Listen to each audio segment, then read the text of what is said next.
नमस्कार, आप सभी का हमारे इस चैनल पर स्वागत है। आज मैं आपको एवरीथिंग विल बी फाइन का 6th चैप्टर एक्सप्लेन करूंगी। अगर आप चाहें तो लाइक, शेयर, सब्सक्राइब और कमेंट कर सकते हैं। अगर आप चाहें तो, नहीं तो कोई ज़बरदस्ती नहीं है। तो चलिए कहानी को शुरू करते हैं।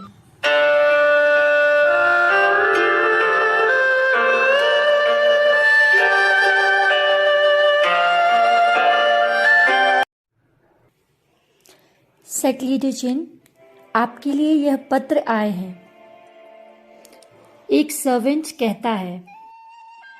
सेक्ट लीडर जिन इस पर हाँ में सिर हिलाते हैं और उसे पत्र टेबल पर रखने का इशारा करते हैं। फिर वह अपना पत्र फिर से लिखने लगते हैं जो वह क्लाउड रेसेस के लिए लिख रहे थे। इत्तेफाक से उनकी नज़र उन पत्रों पर पड़ जाती है जो टेबल पर रखे हैं। उन पत्रों में से कुछ पत्र लाल कलर के हैं। एक ऐसा ही पत्र जो लाल कलर में है, उस पर गूसू का टसल बंधा हुआ है। सेक्ट लीडर जिन उस टेबल की तरफ बढ़ते हैं जिस पर कई सारे पत्र रखे हुए थे। फिर वह उस पत्र को खोलते हैं जिस पर नीला टसल बंधा हुआ था। पत्र को पढ़ते ही वे काफी शौक हो जाते हैं। वह शादी में आने का आमंत्रण पत्र था। सेक्ट लीडर जियांग और हंगवन जुन की शादी, वह भी 2 दिन में। पत्र पढ़ते ही वे काफी गुस्से में आ जाते हैं और पत्र को अपने हाथों में मरोड़ देते हैं। सेक्ट लीडर जिन सोचने लगते हैं कि ऐसा कैसे हो सकता है। उन कई सारे पत्रों में एक और लाल पत्र था जिसे वह खोलते हैं, जिस पर पर्पल कलर का टसल बंधा हुआ था, और वह पत्र भी शादी का पत्र था जो कि जियांग क्लान से आया था। उस पत्र में भी जियांग वाइनिन और हंगवनजुन की शादी का न्योता दिया गया था। उस लाल पत्र के साथ ही एक और पर्पल कलर का पत्र था जिस पर बच्चे को अडॉप्ट करने का न्योता दिया गया था। उस पत्र में यह लिखा गया था कि सेक्ट लीडर जियांग एक बच्चे को अडॉप्ट करने वाले हैं जिसके लिए आपको आमंत्रित किया जाता है। यह सारे समारोह 2 दिन के अंदर थे।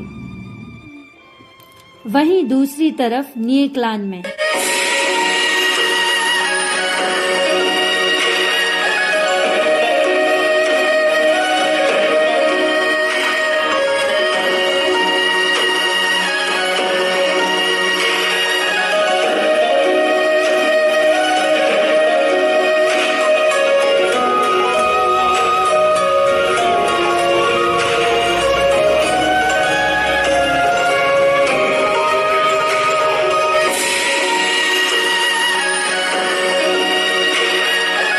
निये होसेंग आश्चर्यचकित होते हुए कहता है कि भैया, मुझे तो विश्वास ही नहीं हो रहा है कि जियांगचांग लानवांजी से शादी करने वाला है। मैंने तो ऐसा होते हुए सोचा ही नहीं। मैंने तो हमेशा लानवांजी और वी को कुछ ऐसा करते हुए सोचा था। मुझे तो कभी पता ही नहीं चला कि जियांगचांग को लड़कों में इंटरेस्ट है। निये मिंगजुए अपने भाई की ऐसी बातें सुनकर आंखें रोल करने लगते हैं और अपने भाई को में जवाब देते हैं। वह सोचने लगते हैं कि उनका भाई कितना अजीब है, लेकिन वह भी यह सब सुनकर काफी आश्चर्यचकित थे। इतनी बड़ी वॉर के बाद सिर्फ 1 ही महीने बाद ऐसी शादी, आखिर इतनी जल्दी क्या थी। शादी के 1 दिन पहले जियांग क्लान में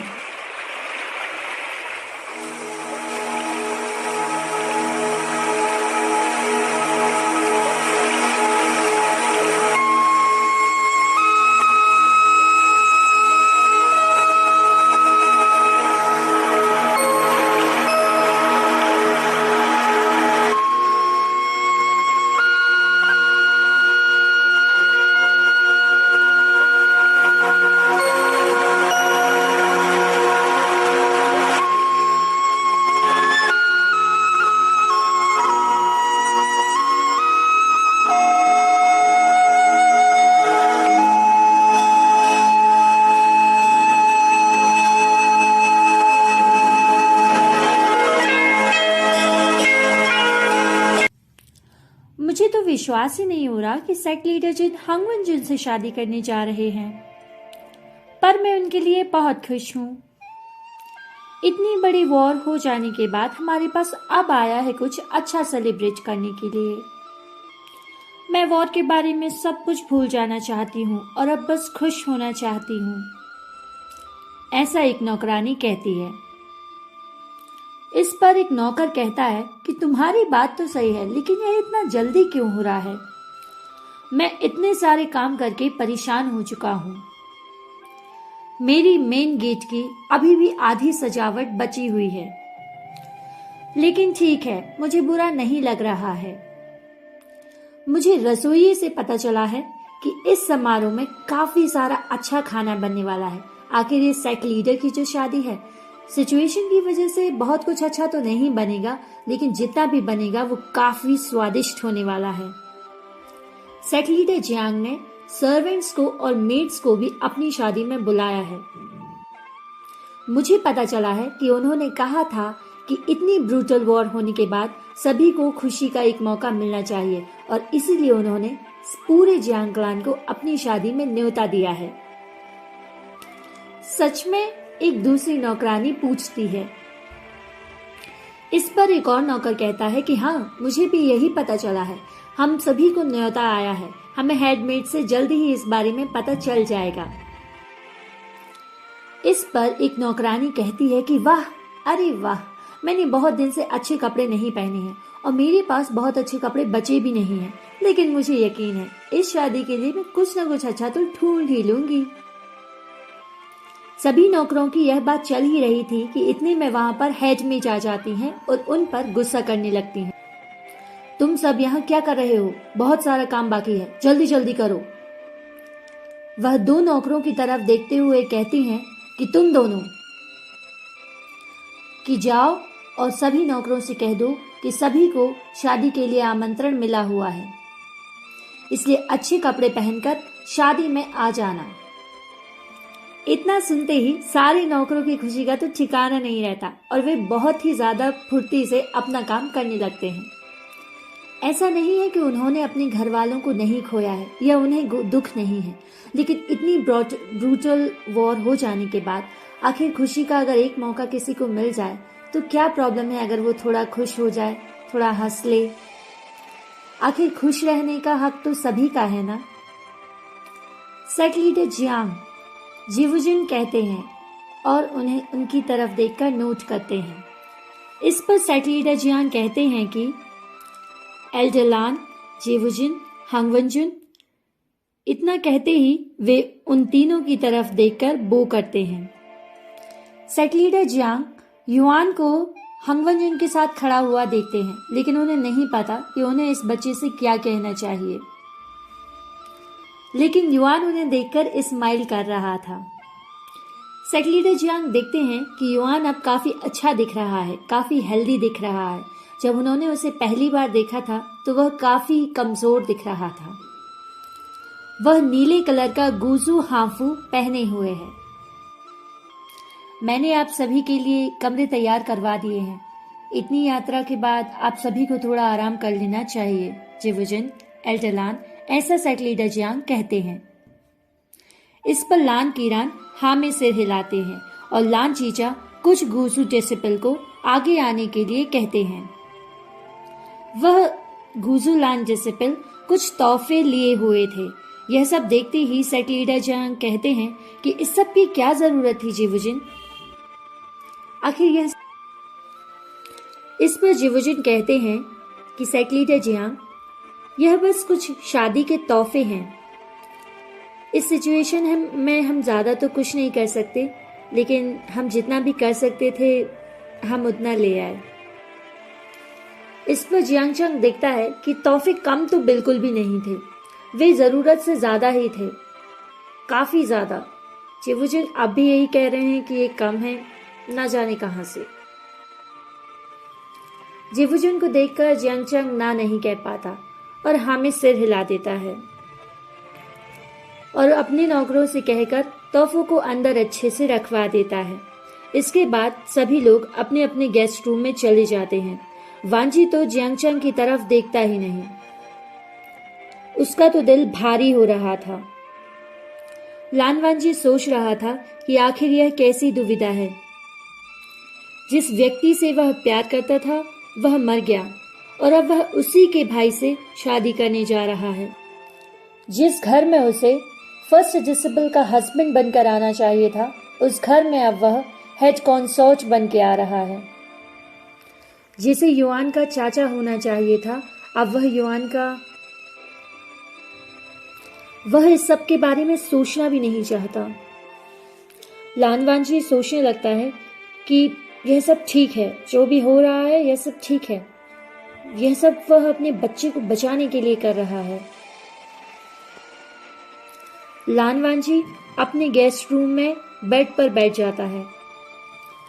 तभी युआन लान वांजी से कहता है कि बाबा देखो देखो, वहां पर तालाब में कितने सारे फूल हैं। युआन अपनी उंगली से तालाब की तरफ इशारा कर रहा था। इस पर वांजी कहता है फिर युआन कहता है कि बाबा चलो ना वहां पर चलते हैं, मुझे उन फूलों को टच करके देखना है, वो कितनी सुंदर है ना। इस पर वांजी कहता है कि युआन तुम थके नहीं। इस पर युआन कहता है कि नहीं बाबा, आपने मुझे अपनी गोद में लिया और फिर हम उस पर जंप कर गए। वह तलवार की तरफ इशारा करते हुए कहता है, और फिर हम सुई सुई, मुझे तो बहुत मजा आया, हम बिल्कुल बादलों के ऊपर थे, है ना बाबा। वांजी युआन की ऐसी बातें सुनकर स्माइल करने लगता है। यह पहली बार था कि युआन तलवार पर ट्रैवल कर कर यहाँ तक आया, लेकिन उसे तो वह बहुत पसंद आया और वह बिल्कुल भी घबराया नहीं। फिर वांजी कहता है कि युआन बहुत ही ज्यादा बहादुर है। अपने बाबा से अपनी तारीफ सुनते ही युआन ब्लश करने लगता है। फिर युआन कहता है कि पापा चलो ना, और तालाब की तरफ इशारा करता है। युआन भी अपने बेटे के प्यार में पूरी तरह से पागल हो गया था और वह कुछ भी करने के लिए तैयार था, इसलिए वह हाँ में सिर हिला देता है। वे दोनों तालाब की तरफ बढ़ने लगते हैं। युआन तो बहुत खुश था, उसे फूल बहुत पसंद हैं। वांजी युआन से कहता है कि युआन देखकर।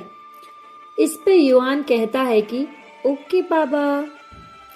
वांजी युआन को इंसानों द्वारा बनाए गए एक तालाब की तरफ लेकर जाता है, जो कि काफी सेफ लग रहा था।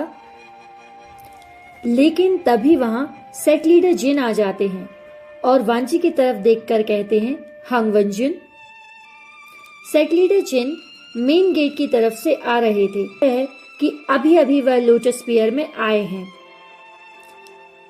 सेट लीडर जिन, वांजी कहता है और बो करता है। सेट लीडर जिन कहते हैं कि आपको यहाँ देखकर बहुत अच्छा लगा हंग वंजुन। मैं तो बहुत ही ज्यादा अचंभित हो गया था जब मैंने पत्र में पढ़ा कि आप और सेट लीडर जियांग शादी करने जा रहे हैं। वो क्या है ना कि मुझे पता नहीं था कि आप दोनों ऐसे रिश्ते में हैं। यह सब बातें सुनकर वांजी अपने एक्सप्रेशन को कंट्रोल करने की कोशिश कर रहा था। उसे बहुत ज्यादा गुस्सा आ रहा था, लेकिन फिर भी वह शांत खड़ा था और अपने चेहरे पर कुछ भी शो नहीं कर रहा था।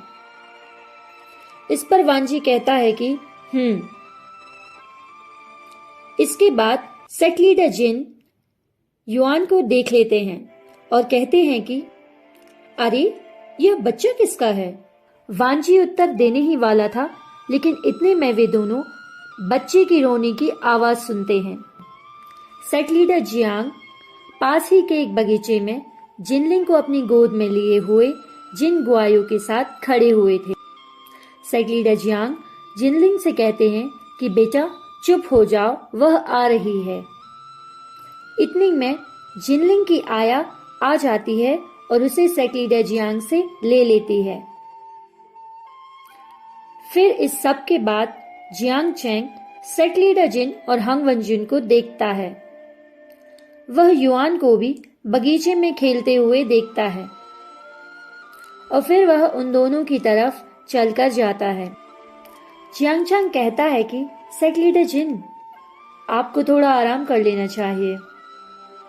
इस पर सेक्ट लीडर जिन कहते हैं कि हाँ, मैं वही करने जा रहा था, लेकिन मैंने हंगवन जिन को यहाँ देखा तो सोचा कि मैं उन्हें हेलो कह दूं। इतने में जिन गुआयो भी वहां आ जाता है और हंगवन जिन को देखकर बो करता है। हंगवन जिन भी जिन गुआयो को देखकर बो करते हैं।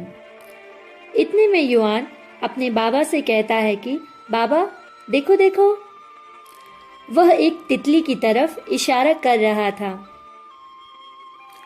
बाबा शब्द सुनते ही सेक्ट लीडर जिन की आंखें सिकुड़ जाती हैं। सेक्ट लीडर जिन कहते हैं कि बाबा, पर इससे पहले कि हंगवन जिन कोई भी उत्तर देते, सेक्ट लीडर जियांग उनकी तरफ से उत्तर देने लगते हैं। सेक्ट लीडर जियांग कहते हैं कि मैं युआन को गोद लेने वाला हूँ। आपने युआन के और मेरे गोद समारोह के बारे में तो सुन ही लिया होगा। अच्छा, अब मैं समझा, इसीलिए यह बच्चा हंगवन जिन को बाबा कह रहा है। तो ठीक है, अब मैं चलता हूँ सेक्ट लीडर जियांग। लान वांजी और जियांगचांग कुछ देर तक एक दूसरे को देखते हैं, फिर वे दोनों भी वहां से चले जाते हैं।